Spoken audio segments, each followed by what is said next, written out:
Hi, it's me. Chris is here today too, but he's hiding over there. And this is my eyesight vlog for April 6th of 2010. The end of the world is nigh. Today we read a chunk, or for today, for this week, for whenever, we read a chunk of Frontal Feminism by Jessica Valenti, a chapter called The Blame and Shame Game. And I liked this a lot. It was a good read, and didn't take very long, and she's attitude, and I read feministing, so that was cool. Question number 1 is, what is a rape schedule, and is it hurtful or helpful? And a rape schedule is when women structure their everyday routine in an attempt to not get raped, which I read about that and I was like, yeah, that's true.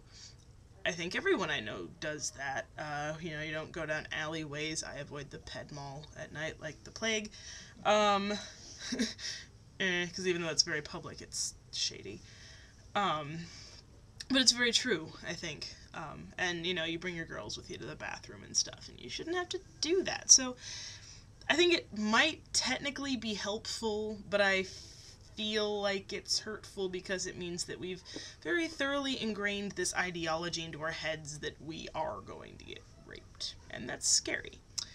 Question 2, how is street harassment related to rape culture? Well, street harassment scares the crap out of me, and one time I was walking down Burlington Street, and a car these 3 guys in a car were going very slowly, and their windows rolled down and were staring at me like this out the window, and I was like, and then they turned around the corner at me, and I did, not at me, but I was rounding the corner onto Clinton Street, and they did so also, and shouted something to me and then sped off, and then I changed the route I was going because I thought they were going to stop at the light that's up there on Clinton Street, and it was really, really scary. So yes, that's my street harassment story. She says we all have a favorite street harassment story, and that's mine. So I think street harassment and rape culture are related because they both subscribe to this notion that women are available to men, for men. There's kind of this I can do whatever I want with women mentality. And both are really an invasion and violation of your life and your personal space. So, question 3. She talks about examples of ways young women are taking action against violence against women. And the organizations that I can think of off the top of my head, locally, I know we have RVAP, of course, Rape Victim Advocacy Program. We have the RAC, the Women's Resource and Action Center, and specifically I really like the Men's Anti-Violence Council that's affiliated with them. I think that's a good thing. And then in Des Moines we have the Iowa Coalition Against Domestic Violence and the Iowa Coalition Against Sexual Assault, I believe.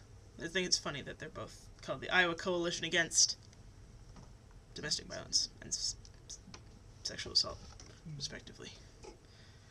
There's also people like me. There's also Chris, who is he promotes self-defense stuff through martial arts. Yes. Chris Patel, he's cool.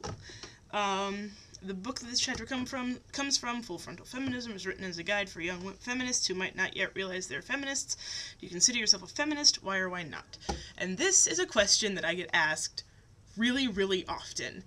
And I feel like a non-committal loser when I give this answer, but I don't think I am technically, because I have a really big, or I don't consider myself a feminist, even though I might subscribe to a great deal of their kind of ideas. I think I subscribe to a lot of what feminists believe, but I don't think I subscribe to all of it, and this is kind of, was brought to a head the other day when I was having a conversation with a girl in one of my classes, and she informed me that that if I'm a true feminist, I don't enjoy sex with men. Which I feel is false.